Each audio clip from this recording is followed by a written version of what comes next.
शैक्षणिक व्हिडिओमध्ये आपले स्वागत। सुधागड एज्युकेशन सोसायटीचे केआ बांठिया माध्यमिक विद्यालय व एन पालीवाला ज्युनियर कॉलेज नवीन पनवेल सादर करीत आहे शैक्षणिक video.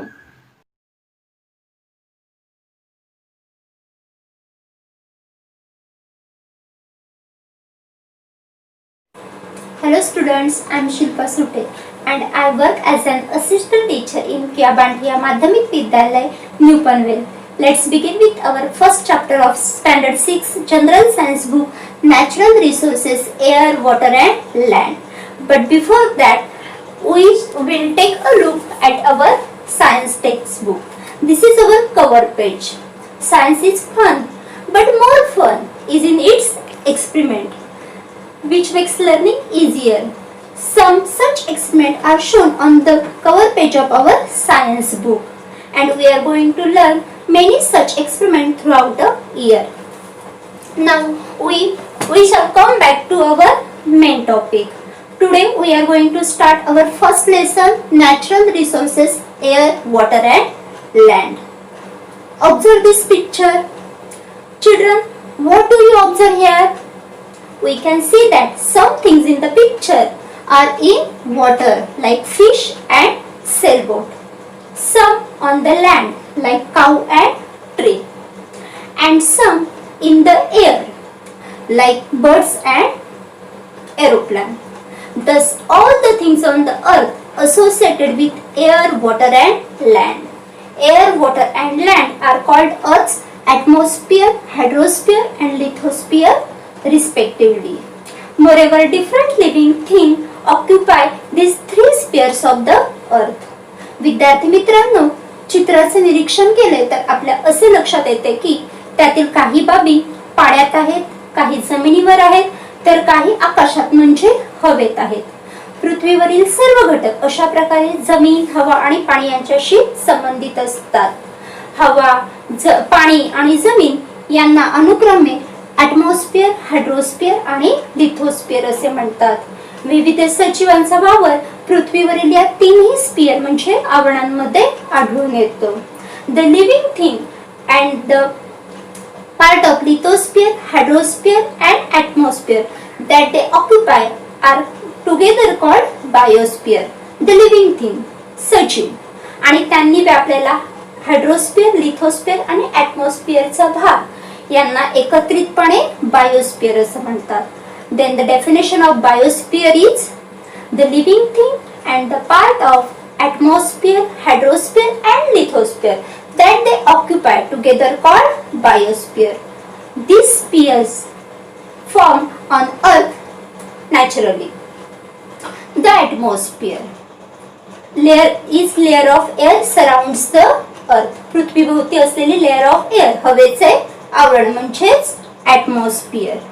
The surface of the earth comprised with water and land, that is hydrosphere and lithosphere. पृथ्वीचा पृष्ठभाग हायड्रोस्फिअर आणि लिथोस्फिअर वॉटर आणि लँड नी बनलेला आहे.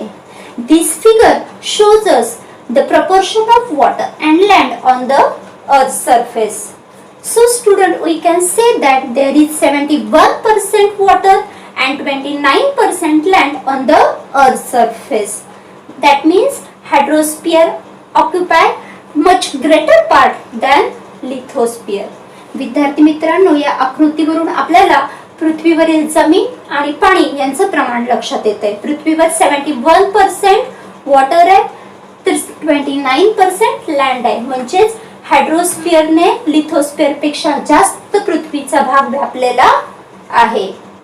We also look upon this natural component in solid, liquid and gaseous form as resources. They are called natural resources. Solid, liquid and gaseous form मध्ये असलेल्या या नैसर्गिक घटकांकडे आपण resources वरून बघतो. त्यांना natural म्हणजे नैसर्गिक resources संसाधने म्हणतात. Because these factors are important for sustaining the living world on the earth and for fulfilling their basic requirements. In other words, we use them to fulfill our basic needs. पृथ्वीवरील सजीवसृष्टीला टिकून राहण्यासाठी आणि आपल्या गरजा पूर्ण करण्यासाठी या घटकांचा उपयोग होतो. Then the definition of natural resources is The factor important for sustaining the living world on earth and for fulfilling their basic needs are called natural resources. Children, now let us take a look at our first natural resource, air. Earth is surrounded by atmosphere which is made up of air. What are the constituents of air? Right. The air contains nitrogen, oxygen, carbon dioxide, 6 inert gases, nitrogen dioxide, sulfur dioxide, water vapor and dust particle. So we can say that air is a mixture of several gases and a chief constituent of atmosphere. हवा हे अनेक वायूंचं मिश्रण आहे आणि वातावरणाचा तो एक मुख्य घटक आहे. In previous standard, we learned about 5 layers of atmosphere. Do you recall it? Yes, they are troposphere, stratosphere, mesosphere, ionosphere and exosphere. The troposphere contains about 80% of total mass of gases in air, while the proportion of mass of gases is about 19% in stratosphere. Further, mesosphere and above, the mass of gases goes on decreasing. Gases are not found in exosphere and beyond. इयत्ता 5वी मध्ये आपण वातावरणाचे 5 थर शिकलोय. त्यातील सर्वात खालचा थर म्हणजे ट्रोपोस्फिअर. हवेतील वायूंचं प्रमाण त्यात 80% आहे. तर स्ट्रेटोस्फिअर मध्ये म्हणजे त्याच्या वरच्या थरात ते 19% आहे.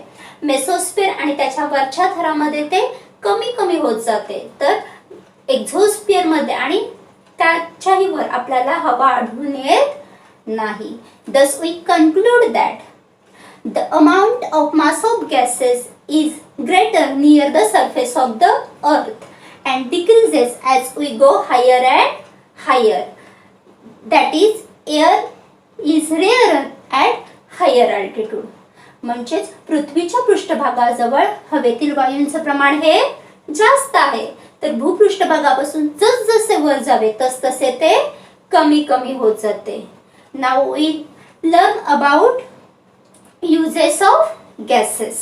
There is 78% nitrogen, 21% oxygen, 0.9% argon, 0.07% other constituent of air and 0.03% carbon dioxide. Gases are useful in many ways. Here are some uses of gases in air. Nitrogen. Nitrogen helps living thing to build the necessary protein. It is useful in production of ammonia and airtight packaging. Living things सजीवांना necessary proteins जीवनावश्यक प्रथिने मिळवण्यासाठी मदत करतो. Production of ammonia. Ammonia निर्मितीमध्ये आणि airtight packaging खाद्यपदार्थ हवाबंद ठेवण्यासाठी नायट्रोजन उपयोगी आहे. Oxygen. Oxygen is necessary for respiration in living things and combustion. सजीवांना श्वसनासाठी आणि ज्वलनासाठी याचा उपयोग होतो. Carbon dioxide. Plants use it for producing their food use in fire extinguisher. Plants आपले अन्न तयार करण्यासाठी कार्बन डायऑक्साईडचा वापर करतात. तसेच फायर एक्सटिंग्विशर म्हणजे अग्निशामक नळकांड्यांमध्ये याचा वापर होतो. Argon. Argon is use in electric bulb. Electric bulb जास्त काळ टिकवण्यासाठी त्याच्यामध्ये आर्गॉनचा वापर करतात. Helium. Use for obtaining low temperature and also for generating lift in airships. Low temperature कमी तापमान मिळवण्यासाठी तसेच जनरेटिंग लिफ्ट इन एअरशिप्स म्हणजे विनापंख्याच्या इंजिनावर चालणाऱ्या विमानांमध्ये हेलियमचा उपयोग होतो. Neon. Use in decorative lights and for street lightning. Decorative म्हणजे जाहिरातींसाठीच्या व स्ट्रीट लाईटनिंग रस्त्यावरच्या दिव्यांमध्ये निऑनचा वापर केला जातो. Krypton. Krypton use in fluorescent tubes. Fluorescent पाईपमध्ये त्याचा वापर होतो. ब्राईटनेस आणि लाईफ टाईम वाढवण्यासाठी क्रिप्टॉनचा वापर केला जातो. Xenon use in flash photography. Flash फोटोग्राफीमध्ये झेनॉन यूज करतात. In this way, gases are useful for us. Student, now let's see the importance of atmosphere. First, sustenance of the living world. The living world on the earth is sustained due to the balance between various gases and other constituent of air. हवेतील विविध घटक आणि वायू यांच्यातील समतोलामुळे पृथ्वीवरील सजीवसृष्टी टिकून राहते. Second, light and heat of the sun can reach the earth surface. It allows the light and heat of the sun to reach the earth, which is necessary for life. पृथ्वीवरील सजीवसृष्टीला जगण्यासाठी आवश्यक असणारे लाईट आणि heat सूर्यापासून निघणारे प्रकाश आणि उष्णता पृथ्वीवर पोहोचण्यासाठी वातावरणाचा उपयोग होतो. Third, prevention of harmful element reaching up to earth, thus acting as an important filter. Atmosphere is an important filter. It prevents harmful element from reaching the earth. सूर्यापासून निघणारी घातक किरणे, या घातक किरणांपासून पृथ्वीचे संरक्षण करण्याचं काम ॲटमॉस्फिअर करतो. Production of fog, cloud, snow and rain. It is in the atmosphere that fog, cloud, snow and rain are produce.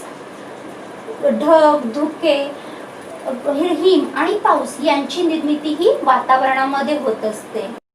The picture alongside shows large scale emission of smoke through different agencies. This smoke directly mix with atmosphere and disturb the balance between the constituent of air.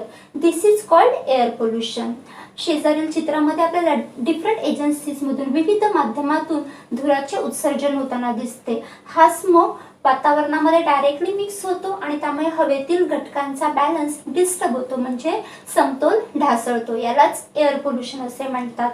The harmful gases release through combustion of fuel like fuel in vehicle and in big industries, and also in complete combustion of fuel like wood and coal. As a result, air pollution is increasing day by day. Vehicle आणि big industries, वाहने आणि मोठमोठे उद्योगधंदे यांच्यामध्ये होणाऱ्या इंधनाच्या ज्वलनातून, तसेच लाकूड आणि कोळसा यांसारख्या इंधनाच्या अर्धवट ज्वलनातून बाहेर पडणाऱ्या धुरामुळे एअर पोल्युशन हा दिवसेंदिवस इन्क्रीज होते. एअर पोल्युशन मध्ये वाढ होत आहे. Now let us see which substances are release in air through combustion of fuel. इंधनाच्या ज्वलनातून कोणकोणते घातक घटक किंवा कोणकोणते विषारी वायू हवेमध्ये मिक्स होतात, हवेमध्ये सोडले जातात. ते are carbon dioxide, nitrogen dioxide, carbon monoxide, sulphur dioxide and soot म्हणजे काजळी. Now let's see another important constituent or another main constituent of atmosphere, protective shell of earth, ozone layer. There is a layer of ozone, O3 gas, at a lower part of stratosphere. Ozone gas is not directly useful for the survival of living thing, yet it is very important to have the layer of ozone gas around the earth at a high altitude. स्ट्रेटोस्फिअरच्या सर्वात खालच्या भागामध्ये ozone गॅसचा म्हणजे ozone वायूचा थर आहे. हा ozone gas सजीव सृष्टीसाठी डायरेक्टली प्रत्यक्षपणे उपयोगी नाही, परंतु पृथ्वीभोवती ॲट अ हाय अल्टिट्यूड अति उंचावर या ओझोनची लेअर असणे अत्यंत आवश्यक आहे. Ultraviolet rays coming from sun are very harmful for living things.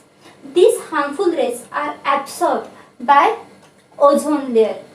Thus, the life on the earth is protected. Therefore, it is said that ozone layer is a protective shell of earth. सूर्यापासून निघणारे ultraviolet raise अतिनील किरणे ही अतिशय घातक असतात आणि ozone layer हे ultraviolet raise absorb करण्याचं काम करतो, ते शोषून घेण्याचं काम करतो आणि म्हणून पृथ्वीवरील सजीवसृष्टीचं या घातक किरणांपासून, या अल्ट्राव्हायोलेट रेज पासून प्रोटेक्शन होतो आणि म्हणूनच ओझोन लेअरला प्रोटेक्टिव्ह शेल किंवा संरक्षक कवच असं म्हणतात. तर the ozone layer get destroyed due to the carbon like due to the gases like carbon tetrachloride and chlorofluorocarbon used in air conditioner and refrigerator mix with air. Air conditioner म्हणजे AC आणि refrigerator यांच्यातील तापमान कमी करण्यासाठी वापरण्यात येणारे chemical gases carbon tetrachloride आणि chlorofluorocarbon हे जर हवेमध्ये मिक्स झाले तर ओझोन लेअर डिस्ट्रॉय होते, ओझोन लेअरला धोका निर्माण होतो. 16th September is celebrated as ozone protection day in all over the world to make everyone aware of the importance of ozone. जगाला ओझोन लेअरचं महत्त्व समजावं किंवा ओझोन गॅसचं महत्त्व पटवून देण्यासाठी 16 सप्टेंबर हा दिवस ओझोन प्रोटेक्शन डे म्हणून संपूर्ण जगामध्ये साजरा केला जातो. In metropolitan cities like Mumbai, Pune और Nagpur, boards are display at a place of heavy traffic to show the proportion of various constituent of the air at that place. Due to this board, we can see the amount of harmful element in the air. Today we learn about sphere of earth, natural resources. First, natural resource air. In air, proportion of gases, uses of gases, important role of atmosphere, air pollution and ozone layer. आपले हक्काचे Marathi channel Raigad ओवी news channel सदैव आपल्यासोबत. रायगड ओवी news channel नेहमी पाहत राहा, like करा, सबस्क्राईब करा आणि बेल आयकॉनवर क्लिक करायला विसरू नका.